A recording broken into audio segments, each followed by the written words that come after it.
وہ تھکی ہوئی تھی مگر اس کے باوجود اس نے منع نہیں کیا اور فوراً کچن میں جا کر سبزی تیار کرنے لگی۔ جو ہی وہ کمرے سے نکلی تو بہانے سے بہو کمرے میں آ گئی اور پیسے ڈھونڈنے کی کوشش کرنے لگی، مگر اسے 1 روپیہ بھی نہ مل سکا تھا۔ کچھ دیر بعد اس کا شوہر گھر آیا تو آتے ہی اس کے کان بھرنے لگی، کہنے لگی کہ تمہاری ماں کو تنخواہ مل چکی ہے۔ آتے ہی کمرے میں گھس گئی اور جب میں نے دروازہ کھولا تو سارے پیسے نہ جانے کہاں چھپا چکی تھی، 1 روپیہ بھی مجھے نہیں دکھایا۔ بیٹا بھی لالچی مزاج کا تھا اور ہر مہینے ماں کے پیسوں پر نظر رکھتا تھا۔ فوراً ماتھے پر تیوری چڑھائے کہنے لگا، تم فکر مت کرو، وہ میری ماں ہے اور میں جانتا ہوں کہ ماں سے پیسے کیسے نکلوانے ہیں۔ یہ کہہ کر وہ بیٹھ گیا۔ بوڑھی ماں نے کھانا تیار کیا اور خوشی خوشی لا کر بیٹے کے سامنے رکھا تو بیٹے نے مزید افسردہ منہ بنا لیا اور پھر کہنے لگا، کیسی ماں ہو تم اماں، بیٹا یہاں اتنا اداس ہے اور تمہیں نہ جانے کس بات کی خوشی ہے۔ رسول بیگم کے چہرے پر آئی مسکراہٹ سمٹ گئی اور فوراً سپاٹ انداز میں کہنے لگی کہ کیا بات ہے بیٹا، تم کیوں اداس ہو؟ ابھی ابھی تو تم گھر آئے ہو، جب تک کچھ بتاؤ گے نہیں مجھے خبر کیسے ہوگی؟ رسول بیگم کا بیٹا فوراً منہ سجا کر کہنے لگا کہ اماں دکان پر سودا ختم ہوتا چلا جا رہا ہے اور گاہک خالی ہاتھ واپس لوٹ رہے ہیں۔ پچھلے ماہ تمہاری دوائیوں پر اس قدر زیادہ خرچہ ہو گیا کہ اب پیسے ہی نہیں بچے جو میں جا کر مزید سامان خرید سکوں اور کچھ منافع کما سکوں۔ جب رسول بیگم نے یہ سنا تو سوچ میں پڑ گئی، کہنے لگی، اچھا بیٹا میں تجھے کچھ پیسے دیتی ہوں، اس سے تو کچھ سامان لے آنا۔ رسول بیگم کا بیٹا خوش تھا مگر جب ان کے ہاتھ میں 5,000 روپے دیکھے تو چہرے پر ناگواری سی ابھر آئی۔ کہنے لگا کہ اماں 5,000 سے کیا ہوتا ہے، پہلے چھوٹی سی دکان ہے، میرا بامشکل کھانے پینے کا گزارا ہوتا ہے، اوپر سے یہ 5,000، آخر تم اتنے پیسے جوڑ کر کرو گی کیا؟ ساری رقم مجھے دے دو تاکہ سامان لا سکوں۔ مگر رسول بیگم نے فوراً انکار کر دیا۔ بیٹا بھی اس وقت خاموش ہو گیا مگر بیوی کو یہ کہنے لگا کہ جیسے ہی موقع ملے گا ماں کے کمرے میں پیسے ڈھونڈو، دیکھو وہ اتنے پیسے کہاں کر رہی ہے۔ رسول بیگم نے گھر کا بھی سارا کام نپٹایا اور پھر اپنے کمرے میں آ کر لیٹ گئی۔ یہ اس کا روز کا معمول تھا، وہ سارے کام نپٹا کر اپنے بستر پر آ کر بیٹھ جاتی اور پھر قرآن مجید کی تلاوت کر کے ہی سویا کرتی۔ جب بھی قرآن مجید کی تلاوت کرتی تو آخر میں یہی دعا مانگتی کہ جلد از جلد میرے پیسے پورے ہوں تاکہ میں کعبہ شریف کی زیارت کر سکوں، اور یوں دعا کرتے کرتے رونے لگتی۔ اس کی تڑپ میں اس قدر شدت تھی کہ وہ خانہ کعبہ اور مکہ مکرمہ کا نام سن کر ہی رونے لگتی۔ قرآن مجید پڑھ کر اس نے ایک جانب احتیاط سے رکھا اور پھر اپنے بستر پر لیٹ گئی۔ سونے سے پہلے ہمیشہ کی طرح وہ نعت شریف پڑھنے لگی اور دل ہی دل میں اپنے رب سے باتیں کرنے لگی۔ خانہ کعبہ کی زیارت کا شوق اسے اب سے نہیں تھا بلکہ بہت پہلے سے ہی وہ خانہ کعبہ کی زیارت کو جانا چاہتی تھی۔ جب اپنے ماں باپ کے گھر ہوا کرتی تھی تو ریڈیو پر اشتیاق سے نعت اور خانہ کعبہ کے بارے میں فضائل سنا کرتی۔ وہ اکثر اپنی اماں ابا کو کہتی کہ امی مجھے خانہ کعبہ کی زیارت کو جانا ہے، مجھے حج کرنا ہے اور ہم تینوں ایک دن ضرور خانہ کعبہ کی زیارت کو جائیں گے۔ رسول بیگم کے والد مزدوری کرتے تھے، جب بھی سڑکیں بنتی تو پتھر توڑ توڑ کر سڑکوں پر ڈالا کرتے، جو ملتا وہی کما کر گھر لایا کرتے۔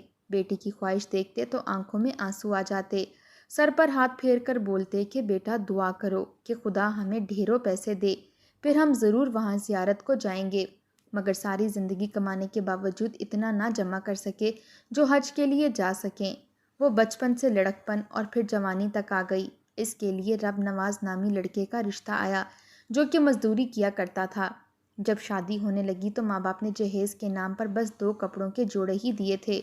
مجبوراً رو کر کہنے لگی کہ ماں مجھے یہ بھی نہیں چاہیے، مجھے تو بس خانہ کعبہ کی زیارت کا شوق تھا۔ تو ماں رونے لگی اور شرمندگی سے کہنے لگی کہ تم شادی کر کے اپنے گھر جاؤ گی، تمہارا شوہر تمہیں ضرور لے کر جائے گا۔ بس یہی خواب سجائے رسول بیگم رب نواز کے ساتھ بیاہ کر اپنے گھر آ گئی، مگر یہاں کے حالات بھی کچھ ٹھیک نہ تھے۔ رب نواز بہت ہی محبت کرنے والا اور نیک لڑکا تھا مگر اتنا نہ کما پاتا جو رسول بیگم کو حج کے لیے لے کر جاتا۔ دھیرے دھیرے وقت گزرتا گیا اور رب نواز نے رسول بیگم کو VCR لا کر دیا اور ایک second hand black and white T V لا دیا جس پر ہر وقت خانہ کعبہ کی زیارت کی ویڈیو چلتی رہتی اور رسول بیگم وہ دیکھ دیکھ کر روتی رہتی اور دعائیں مانگتی رہتی۔ کئی سال یوں ہی گزر گئے مگر اب تو اس کے شوہر کی طبیعت بھی خراب رہنے لگی تھی، وہ ایک بیٹے کی ماں بھی بن چکی تھی۔ ایک روز رب نواز اسے دنیا کی بھیڑ میں اکیلا چھوڑ کر چلا گیا اور یوں کچھ پل کے لیے رسول بیگم کی زندگی بالکل ہی بدل کر رہ چکی تھی۔ اس کی تمام تر خواہشات ختم ہو چکی تھیں، بس اپنا اور اپنے بیٹے کا پیٹ پالنا چاہتی تھی۔ اس نے اس پل ہر محنت مزدوری کی۔ وہ گاؤں کی غریب عورتوں کے ساتھ کھیتوں میں جا کر مونگ پھلی چنا کرتی اور گندم بھی صاف کروایا کرتی، پھر بڑے زمینداروں کے ہاں جا کر ان کی گندم کو بھی صاف کیا کرتی اور وہ اسے پیسے دے دیا کرتے تھے۔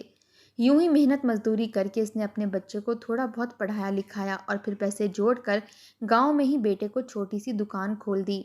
بیٹا اپنے پیروں پر کھڑا ہوا تو ماں کو کچھ سکون آیا۔ وہ گھر میں ہی رہ کر ایک بار پھر اپنے دل میں حج کو جانے کا حسین خواب دیکھنے لگی، مگر جب اس نے اپنے بیٹے کی شادی کی اور بہو گھر آئی تو ہر چیز پر اس نے حکمرانی جمانا شروع کر دی۔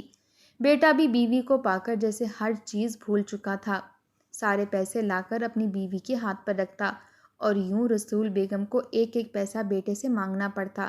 اس لیے اس نے سوچا کہ جب تک وجود میں جان ہے وہ کبھی بھی بیٹے کی طرف نہیں دیکھے گی، بلکہ خود کما کر اپنا خرچ اٹھائے گی۔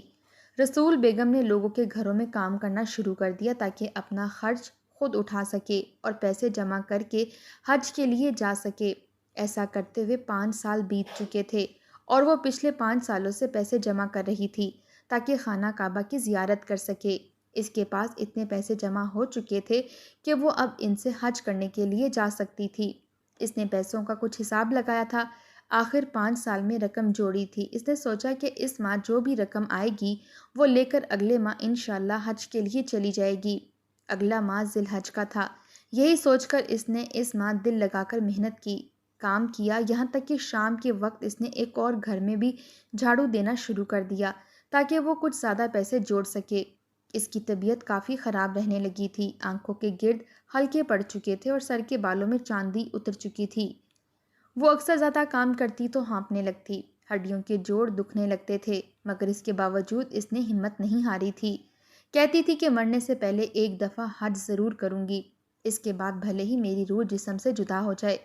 اسے جو بھی تنخواہ ملتی تو اسے خوشی خوشی گھر لائی اور یہی سوچ رہی تھی کہ آج وہ سارے پیسے جمع کر کے بیٹے کو ضرور بتائے گی کہ میں حج کرنا چاہتی ہوں اور تم اب میرے لیے حج کا انتظام کرو۔ ان پیسوں کو گلے میں ڈالنے کی بجائے اپنے بستر پر پھیلا کر رکھے اور پھر اس نے جب گلا کھولا تو وہ پیسوں سے بھرا ہوا تھا۔ یہ دیکھ کر اس کی آنکھوں میں آنسو آ گئے، دل تھا کہ پوری شدت سے دھڑک رہا تھا۔ ان پیسوں کو نکال کر بستر پر پھیلایا، گننے سے پہلے ایک دفعہ درود شریف پڑھا اور پھر اللہ تعالیٰ سے دعا کرنے لگی کہ اتنے پیسے ہوں کہ میں آپ کے گھر کی زیارت کے لیے آ سکوں۔ اس نے روتے ہوئے دعائیں مانگی۔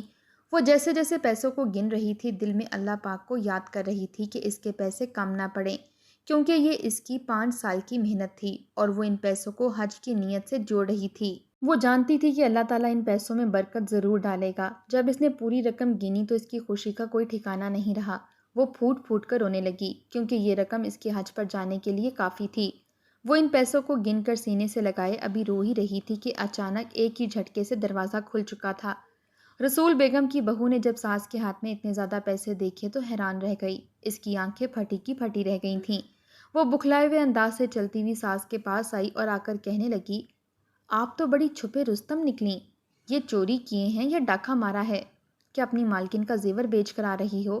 اتنے پیسے کہاں سے لائی ہیں؟ رسول بیگم کے ماتھے پر بل پڑ گئے اور استغفار کا ورد کر کے کہنے لگی کہ کچھ تو خدا کا خوف کرو، میں 5 سال سے یہ رقم جوڑ رہی ہوں اور اس نیت سے جوڑ رہی تھی کہ میں حج کرنے ضرور جاؤں گی۔ تم نہیں جانتی میری یہ خواہش کتنی درینہ ہے۔ میں اس وقت بچی تھی جب دل میں حج کرنے کا شوق پیدا ہوا تھا اور اب تو میرے بالوں میں سفیدی آ چکی ہے، بیٹے بہو والی ہو چکی ہوں اور اپنی محنت سے ایک ایک روپیہ جوڑ کر آج اس نوبت تک پہنچی ہوں۔ بہو کو تو ساس کی ان ایموشنل باتوں سے کوئی فرق نہیں پڑتا تھا، بلکہ اس کے منہ میں تو پیسے دیکھ کر پانی آ رہا تھا۔ رسول بیگم سے کہنے لگی کہ آپ نے جو دل میں نیت باندھ لی ہے اور اتنے سالوں سے آپ خانہ کعبہ کی زیارت کو یاد کر کر کے رو رہی ہیں، سمجھیں اللہ تعالیٰ نے آپ کے نام اعمال میں ایسے ہی حج کا ثواب ڈال دیا ہے۔ اب ان پیسوں کو میرے حوالے کریں، آپ کے بیٹے کو اس کی زیادہ ضرورت ہے اور ویسے بھی آپ اکیلی حج پر جا کر کیا کریں گی؟ بہتر ہے کہ یہ پیسے بیٹے کو دیں، وہ اپنی دکان میں سامان ڈالے گا، تو پھر بیٹے کی کمائی سے حج کرنے جانا۔ مگر رسول بیگم تو فوراً ہی اٹھ کھڑی ہوئی اور وہ پیسے اپنے سینے سے لگا لیے، کہنے لگی کہ خبردار جو مجھ سے پیسے لینے کی کوشش کی یہ حج کی نیت سے ہیں، میں تمہیں پیسے بالکل بھی نہیں دوں گی۔ مگر اگلے ہی پل بہو نے چھیننے چاہے۔ وہ ہاتھا پائی پر اتر آئی تھی، مگر رسول بیگم ایک ہاتھ سے پیسوں کو سنبھالتی اور دوسرے ہاتھ سے بہو کو دھکے دیتے ہوئے اسے دور کرنے لگی کہ میں پیسے ہرگز تمہیں نہیں دے سکتی۔ جب بہو سے بات نہ بن سکی تو اس نے غصے میں ساس کے منہ پر ایک تھپڑ مار دیا۔ رسول بیگم تھپڑ کھا کر زمین پر گری تھی، مگر اس نے ان پیسوں کو نہ چھوڑا۔ جب اس نے ساس کو اس قدر ڈٹھائی پر اترا ہوا دیکھا تو اسے بالوں سے پکڑ کر مارنے لگی۔ یہ بھی بھول گئی کہ وہ اس کی بوڑھی ساس ہے اور رتبے میں اس سے بڑی ہے، ماں کی جگہ ہے۔ اس نے اپنی ساس کو اتنا مارا کہ بیچاری کی ناک اور منہ سے خون آنے لگا، مگر اس کے باوجود رسول بیگم نے اسے پیسے نہ دیے۔ رسول بیگم کی بہو پیسے چھیننا بھی نہیں چاہتی تھی، کیونکہ ایسا کرنے سے وہ پیسے پھٹ سکتے تھے، پھر وہ کسی کے کام بھی نہ رہتے۔ ساس کو مار کر وہ کمرے سے چلی گئی۔ رسول بیگم نے فوراً ان پیسوں کو ایک پوٹلی بنا کر بستر کے نیچے چھپا دیے اور رونے لگی۔ اسے تو اپنا گھر ہی غیر محفوظ لگنے لگا تھا۔ وہ نیک کام کے لیے جوڑے پیسے بھی کھانے سے باز نہیں آ رہے تھے۔ رات ہوئی تو رسول بیگم کا بیٹا گھر آیا۔ بیوی نے جو ہی شوہر کو دیکھا تو فوراً اپنے کمرے میں لے گئی اور اپنی ساس کے بارے میں سب کچھ بتانے لگی۔ رسول بیگم کے بیٹے نے جب یہ سنا کہ ماں کے پاس لاکھوں روپے ہیں تو خوشی سے اس کی باتیں کھل گئیں۔ وہ خوشی کے مارے بیوی سے کہنے لگا کہ اب تم فکر نہ کرو، میں ہر حال میں وہ پیسے لے کر ہی رہوں گا۔ راتوں رات دونوں میاں بیوی نے ایک پلان بنایا اور پلان پر عمل درآمد کرتے ہوئے بہو نے گھر کی تمام چیزوں کو الٹ پلٹ کر دیا۔ تمام تر سونا اور زیور ایک جانب زمین کھود کر اس میں دفنا دیا اور پھر ماں کے کمرے کی طرف آئے۔ رسول بیگم ابھی تک ڈری سہمی ہوئی اسی جگہ بیٹھی تھی جہاں اس نے بستر کے نیچے پیسے چھپا رکھے تھے، مگر رسول بیگم کا بیٹا اس قدر سفاکیت پر اتر آیا تھا، اس نے آگے بڑھ کر رسول بیگم سے پیسے مانگنا شروع کر دیے۔ رسول بیگم تو صدمے کے مارے کانپنے لگی تھی، کہنے لگی کہ بیٹا ہوش کے ناخن لو، وہ پیسے میرے خون پسینے کی کمائی کے ہیں، میں اسے حج کرنا چاہتی ہوں اور تم یہ بات کیوں نہیں سمجھ رہے؟ مگر جب بیٹے نے دیکھا کہ ماں پیسے نہیں دے رہی تو اس نے غصے سے ماں کا گلا دبانا شروع کر دیا۔